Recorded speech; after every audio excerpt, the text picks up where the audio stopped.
From Center City in Philadelphia, this is Fox 29 News at 6.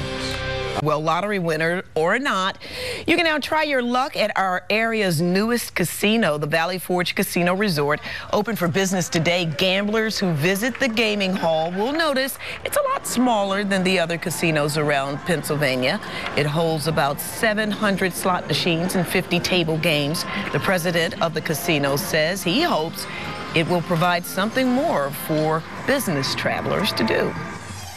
You're talking about a totally different outlook here, a different environment. This is definitely a different type of casino from the first 10 we've opened here in Pennsylvania.